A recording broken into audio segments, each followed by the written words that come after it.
Hi, this is the first lesson for AP Physics. I'm going to go ahead and start with Unit 1, which is called Kinematics. Alright, for our agenda on our first week of lessons, we're just going to cover what is position and velocity.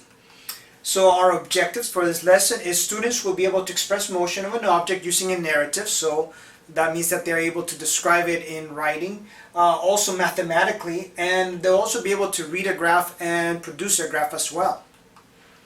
So let's go ahead and start with the notes. Position, velocity, and accelerations. We're going to look at those, mainly focusing on position and velocity. The motion is the displacement of an object from the origin. Now, what is the origin? The origin is the place where you're starting from. So in this case, I'm standing in this spot. That is my origin. Once I move away from it, I have moved away from the origin. The displacement is how far from the origin you get. You can move to the left, to the right, okay, and that will be your displacement, how far you get. Now, displacement is exclusively that. How far did you get from the origin? So let me give you an example. Let's say you travel from A to B. If you take a windy path from A to B, you call that your distance. Perhaps there's some obstacle in your way and you traveled that windy path, that is your distance. But if I ask you, what is your displacement? That's how far from the origin you are. Then it'll be a straight line from A to B, regardless of whatever's in between. So the distance is the path you might have actually traveled, and might be a straight line, or might be a wavy path, like this one, versus the displacement, who's just a straight line every single time. Now, displacement is calculated very simply. On the x-axis, it would be xf minus xi, which is your final position, xf, final position, subtracted from the initial position. Okay, so that is how you calculate displacement. It's a simple subtraction. Now, let's go ahead and take a look at example 1. In this problem, you're going to get to see the difference between distance and displacement a little bit more closely. It says a jogger runs around a city block. Each side is 1 kilometer long. If the origin is at point A here, then what is the displacement at positions B, C, D, and back to A, and what is the distance traveled?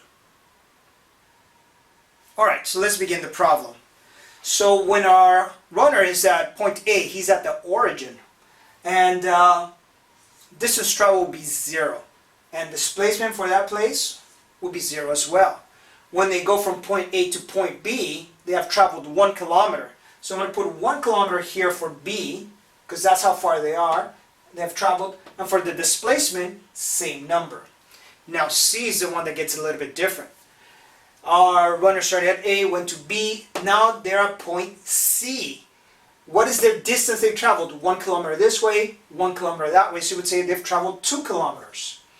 But for our displacement is the distance from the origin. In this case, it will be that line right there.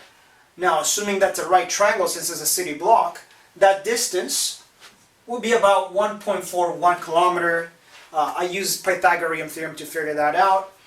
So that's actually a distance from the origin. So I wouldn't put a 2 for the displacement, I'll put 1.41. Next, at point D, now our runner's gone all the way to point D. For distance, they traveled 3 kilometers. But at point D, how far is our runner from the origin? The answer is, again, they're just 1 kilometer away. Finally, when our runner returns to point A, if you're looking at distance, they've traveled all the way around, so it's 1, 1, 1, 1. They've traveled 4 kilometers. But what's the displacement? Well, at point A, how far are they from the origin? It goes back to 0. So displacement is always how far is an object from the origin, where they started, versus displacement is how far they actually traveled. Alright, let's go ahead and move on to the next part. Next part tells you the difference between a vector and a scalar. A scalar is a quantity that has a magnitude, like a value, but it has no direction. Some examples is temperature, volume, and pressure. For volume, let's say you have 2 liters of soda. You just say that, 2 liters. You would never say 2 liters to the right or 2 liters to the left. On the other side, you have vectors. Vectors both have magnitude and direction.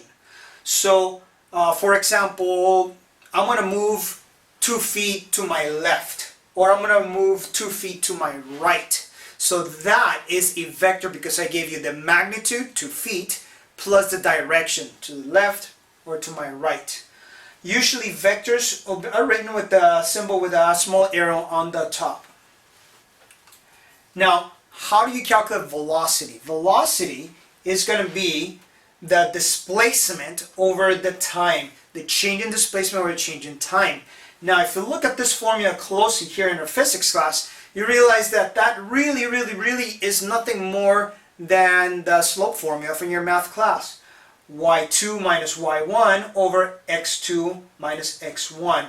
Instead of using y and x, they're using displacement and time, but it is the same formula. For speed, again, the same formula, they just change the symbol. Instead of displacement, they have distance. So very much the same formulas, just different symbols for them. Next, we're going to go ahead and take a look at a position time graph. This type of graph tells you on the y-axis the position where is an object initially and how long it takes it to move. Here we have an object that is making several moves, so let's go ahead and discuss it a little bit. The y-intercept right here, that is the origin, where the object started. So what exactly is this object doing? Well, usually if we're going to discuss it, you see how these values are positive? Usually in a class like physics, you would say positive, that's to the right, versus negative is to the left. And if we were talking about up and down, up is always positive, down is always negative. Well, always, most of the time. Okay, so in this scenario, our object is moving from the origin on the positive direction all the way to 60, and it takes it about 10 seconds. So if this is our object, here's at the origin, then that object will go ahead and move to the right at first. Now what happens between 10 and 15, that object is going to stay stationary. It's not going to move. See, the line is flat. What's the slope of it? 0. That's our velocity. That means it's got no velocity. That object is stationary. Now we have another line and it has a negative slope. That means it's moving, but in the negative direction. In this case, to my right. So it's going to go that direction past the origin and keep on going. So you notice it went past the origin. Then it's going to stop there, turn around, and come back all the way to the origin. So that's what's going on in this graph. So how fast is it moving? Well, that's the slope of the line. And that's how we can figure it out. The displacement, how far they went, could also be figured out. It would be the area under the curve. So let's go ahead and take a look at the second example. It's the same graphs. It says, the graph below represents the movement of an object. Calculate the displacement, the average velocity, the distance, average speed, and instantaneous velocity at 5 seconds, 12 seconds, and 30 seconds. Alright, so let's go ahead and get started. So we have displacement, average velocity, distance, speed, and the instantaneous velocity at 5 seconds. 5 seconds will be, there's 0, there's 10, so somewhere in between, right around here, that's our 5 seconds. So what is our displacement? Well, we get that from looking at the y-axis here. 5 seconds in, we've traveled about 30, and this is measured in meters. So that's about 30 meters. I'm going to go ahead and write that down. That's our displacement, 30 m for meters. Alright, next, what is our average velocity? Alright, so for average velocity, let me do the math over here. It is going to be, for average velocity, the final position, which is in this case 30 meters, minus the initial position, which is 0 meters, and that's divided over time. So that was after 5 seconds, and the initial one was 0 seconds, so that's going to give us 30 divided by 5, which is 6. Our answer is 6 meters per second. So that is our average velocity, 6 meters per second. Alright, distance is going to be the same. We've traveled that far as well, so it's going to be a distance of 30 meters. And the speed is going to be the same, because we travel the same distance over the same amount of time, so the speed is going to be 6 meters per second as well. And at this point, right there, the instantaneous velocity, that you get it from the slope of this line, and it is the same number, 6 meters per second. Alright, next, at 12 seconds. What's going on at 12 seconds? Well, look right here, at 12 it'll be somewhere around here. And what's happening is we're not moving, the line is flat. So I'm going to start at the bottom. The instantaneous velocity at this point is 0. At that instant, you are not moving. So I'm going to put 0 meters per second. Now, the displacement for that area is going to be, so far they've only moved 60 meters. So I'm going to put 60 meters. And how long did it take to go from here at 12 seconds? Will be 60 divided by the 12 seconds that it took to get there. So 60 divided by 12, 5 meters per second. So our average velocity has decreased, and that should make sense because we stopped moving, so therefore our average speed is slower. Alright, distance travel, same 60 meters over the same amount of time, which is 12 seconds. So again, you end up with 5 meters per second. Alright, now at 30 seconds. Alright, so this one's going to be very different. Notice that at 30 seconds, we're back at the origin. So what is our displacement here? The answer for that one? 0 meters. We're right back where we started. We returned. Alright, what is our average velocity? Well, what is 0 divided by 30 seconds? We return to our origin, so therefore displacement is 0. Displacement over time, 0 over the 30 seconds is 0 again. The distance, though, we did travel, we went all the way to 60 and back again, so we traveled 120 to 60 and back, 120, and it took 30 seconds. Alright, so our distance was 120 meters, and 120, you go ahead and you divide that by 30, and you get 6 meters per second. Finally, the instantaneous velocity, that is the slope of this line. So we can go ahead and find the slope of that line. I can pick any 2 points. I'm going to pick these two right here. Alright, so it's going to be this first one. It is at negative 40 and 40. So it's going to be for instantaneous velocity, negative 40. And that took a time of 40 seconds. And this point right there, that is at 60. And that is 15. So minus 15. So that's going to go ahead and give me negative 40 minus 60. So that's going to go ahead and give me negative 100. And 40 minus 15 is going to go ahead and give me 25. Which gives me a value of negative 4. Now you might be wondering, what's going on with the negative? Why is it negative? Oh, look at the slope of the line. It has a negative slope, so that's why you have a negative velocity. So it's indicating what velocity you're traveling at and in which direction. Alright, let's go ahead and move forward to our next problem. Okay, our next problem is problem number 1. And in this problem, they ask you to describe the movement of 4 different objects labeled A, B, C, and D. And if you look at A, it's this blue line, and notice that it has the steepest slope. So that one is moving the fastest. The next fastest would be B, with the next steepest slope, and D would be up next, and the last one with a slope of 0, that means it's not moving, it's letter C.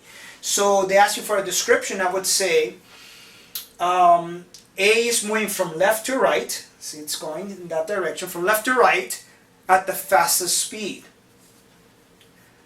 Next, I would then move on to B. B is moving from right to left with the next fastest speed. Letter D is also moving from right to left and is the slowest so far. And finally, C is stationary and has no movement. Alright, so that would be my description for each one of these. Up next is problem number 2. In this problem, they go ahead and they ask you guys, a car is parked at home. Its driver drives 3 miles north for 5 minutes. The driver stops at a gas station for 3 minutes. After filling the car, the driver drives southbound for 5 miles for 12 minutes. The driver stops to pick up their dry cleaning for 3 minutes. The driver then returns home after picking up their clothes. The drive home takes 3 minutes. Draw a position time graph for this whole journey. And what is the instantaneous velocity at 5 minutes, at 10 minutes, and at 15 minutes? Alright, so let's go ahead and solve the problem. I have a scale here. We have 0 as the origin, 3 miles north, 3 miles south, and I read the problem ahead, and I knew this problem was going to take around almost 40 minutes to complete the journey. So it says a car is parked at home. So that is our origin right here. There's the home. Alright, it drives 3 miles to the north in 9 minutes. So 9 minutes is here, and so there's our 9, and it drives about 3 miles north, so I'm going to put it right there. Connect those dots.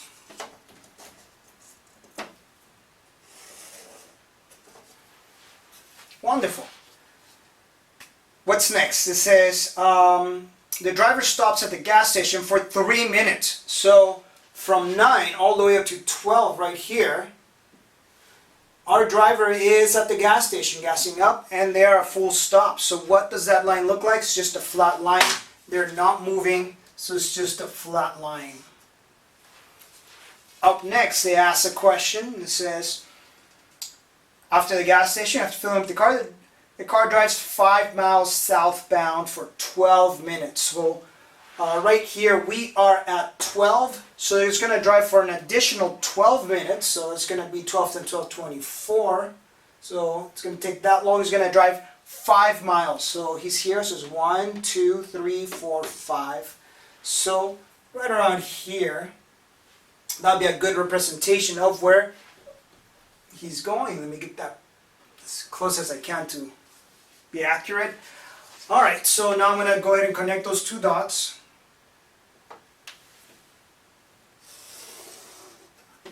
So he drove 5 miles southbound, and it took 12 minutes. So from here to here, from this point to that point, that's 12 minutes.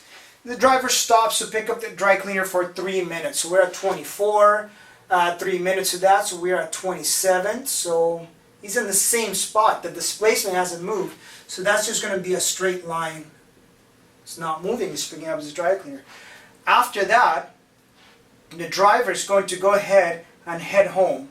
So back to the origin. And that's going to go ahead and take him a grand total of, driver picks up. Takes him 3 minutes to drive home. So right here, it takes 3 minutes to journey home. So we're already at 26. So 24, 25, 26. So add 3 more minutes, it's going to be a 30-minute journey.